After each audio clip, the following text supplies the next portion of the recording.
मैं इसलिए बोलता हूं कि मैं सिर्फ अल्लाह से डरता हूं, किसी मोदी से, योगी से नहीं डरता हूं।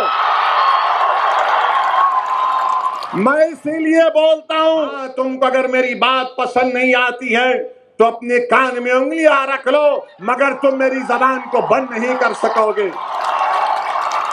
तो हम जब दलाइल के साथ मस्जिद की बात करते हैं तो कहते हैं तुम क्यों बोल रहे हो? अरे याद रखो, मैं बोलूंगा। मैं इसलिए बोलता हूं, क्योंकि मैं जिंदा हूं, मुर्दा नहीं हूं। मैं इसलिए बोलता हूं कि मेरे जमीर को मैंने अभी बेचा नहीं है, ना कभी बेचूंगा इंशाअल्लाह ताला। जब मैं 21 साल का था तो बाबरी मस्जिद को मुझसे छीन लिया गया।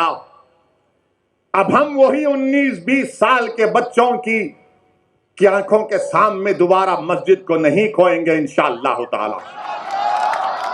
क्या आप तमाम लोग अहद लेते हैं कि हम कोई मस्जिद को नहीं खोएंगे? क्या आप अहद लेते हैं कि अब हम कोई मस्जिद को नहीं खोएंगे? तो अगर अहद लेते हैं तो हाथ उठा कर कहिए नारे तकबीर, नारे तकबीर। इनको पैगाम मिलना चाहिए, मस्जिद को अब हम नहीं खोएंगे। तुम्हारे दिल फरेब और हथकंडों से हम जान चुके तुम्हारे हथकंडों को। और अल्लाह के रसूल सल्लल्लाहु अलैहि वसल्लम का हदीस शरीफ है कि मोमिन वो है जो 2 बार एक सुराख से नहीं डसा जाता। अब हम दोबारा नहीं इनको डसने देंगे। मस्जिद है और रहेगी इंशाअल्लाह ताला सुबह क़यामत तक। मैं आपसे ये नहीं कह रहा हूं कि तशद्दुद करो, मैं आपसे कह रहा हूं कि सब्र का दामन मत छोड़ो, मगर जब मुकाबला होगा तो हिम्मत और हौसले को बुलंद रखो। और मुकाबला जमहूरियत के दायरे में रहकर होगा। मुकाबला जमहूरियत के दायरे में रहकर होगा। हम पीठ नहीं दिखाएंगे, सीना तान कर अपने हक के लिए लड़ेंगे। ये भारत का संविधान हमको इस बात की इजाजत देता है। मेरे अजीज दोस्तों और बुजुर्गों, ज्ञानवापी मस्जिद थी और जब तक अल्लाह दुनिया को कायम रखेगा मस्जिद रहेगी इंशाअल्लाह ताला। और हमारा काम यह है कि हम अपने मस्जिदों को आबाद रखें।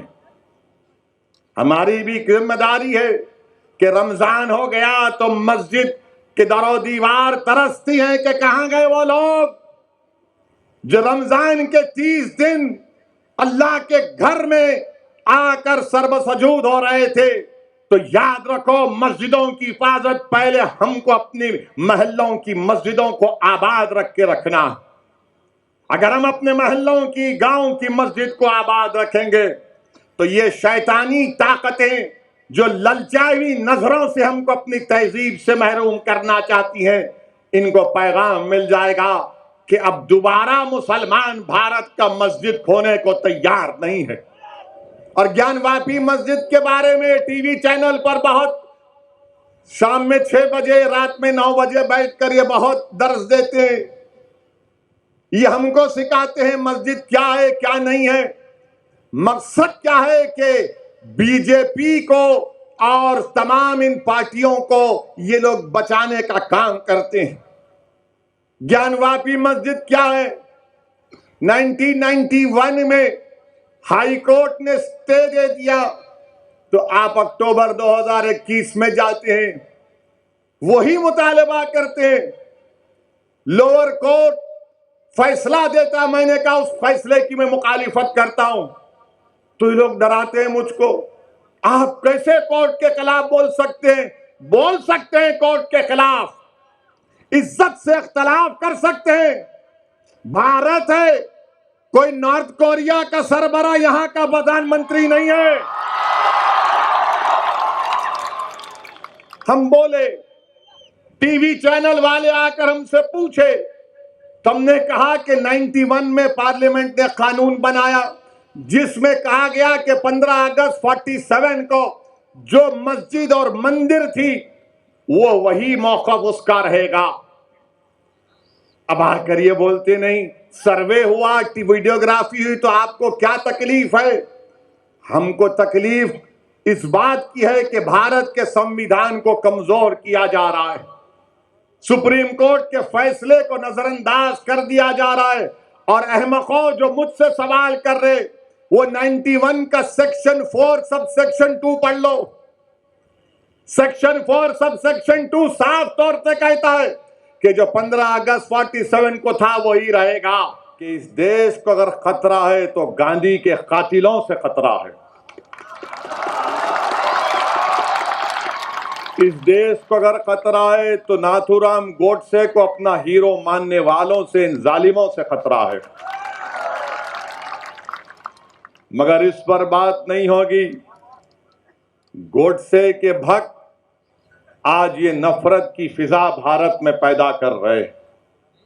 आज आप देख रहे हैं कि जब मैंने हिजाब के मसले को उठाया तो उत्तर प्रदेश के विधानसभा के चुनाव चल रहे थे, तो मुझ पर तनकीद की गई कि वैसी तुमने उत्तर प्रदेश में हिजाब के मसले को क्यों उठाया?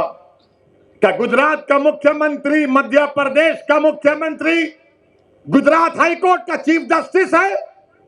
क्या तुम कोर्ट के जज बन चुके कि तुम तय करोगे कि कौन किसका घर तोड़ेगा? अरे आज तुम गरीबों का घर तोड़ रहे हो, याद रखो अल्लाह देख रहा है, अल्लाह देख रहा है।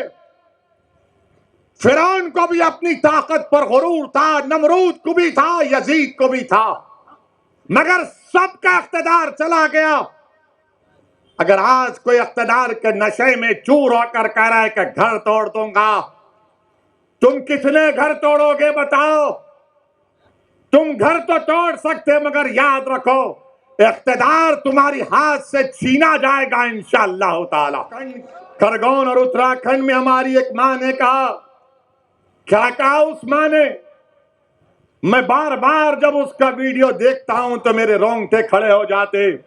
हमारी उस मां ने कहा कि मैं सब्र कर लूंगी, अल्लाह नहीं करेगा इंशाअल्लाह। उस मां ने कहा कि मैं सब्र कर लूंगी, अल्लाह नहीं करेगा।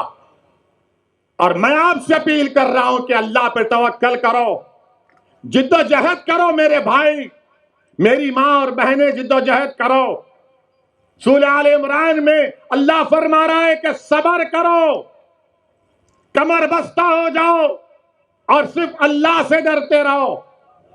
कि ये ज्ञान वापी के नीचे क्या देखना चाह रहे, ताजमहल के नीचे क्या देखना चाह रहे, कुतुब मीनार के नीचे क्या देखना चाह रहे? तो सोशल मीडिया पर मैंने ये पढ़ा, मेरे को नहीं मालूम, वल्लाहु आलम। किसी ने कहा, सोशल मीडिया पर लिखा कि वो ताजमहल देखने गया था, आगरा के ताजमहल के जो क्यूरेटर जिम्मेदार थे उनके साथ, उनका रिश्तेदार था। तो उस लड़के ने कहा, लिखता है कि मैं ताजमहल के नीचे जाना चाह रहा था, तहखाने में। तो उसको डायरेक्टर ने कहा कि देखो सेल फोन की इजाजत नहीं है, सेल फोन रख दिए।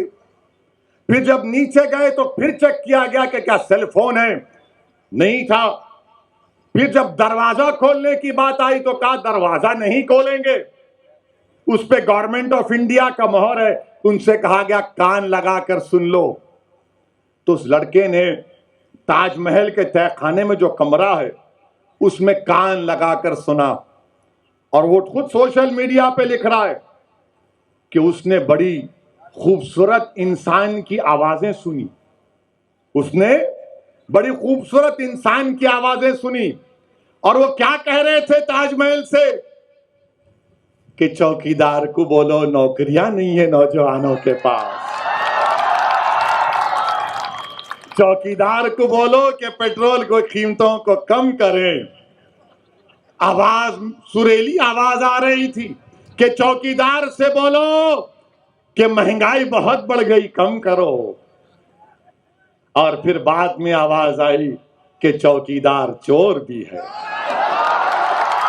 ये मैं नहीं, वो तो लिखा है, मुझ पर केस नहीं बुक कर सकते आप, सोशल मीडिया में आया है। ताजमहल के तहखाने में क्या है?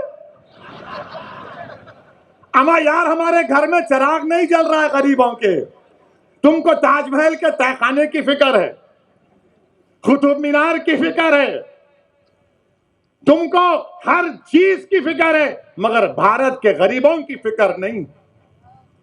देश के प्रधानमंत्री को अय्यूब पटेल की बेटी की तकलीफ को देखकर देश के प्रधानमंत्री भावुक हो जाते हैं, मगर खंभात और हिम्मतनगर में उन गरीबों को जो धूप में आज अपनी जिंदगी गुजार रहे हैं, जिनके घरों को तोड़ दिया गया, देश के प्रधानमंत्री, क्या आपके आंख में आंसू नहीं आएंगे?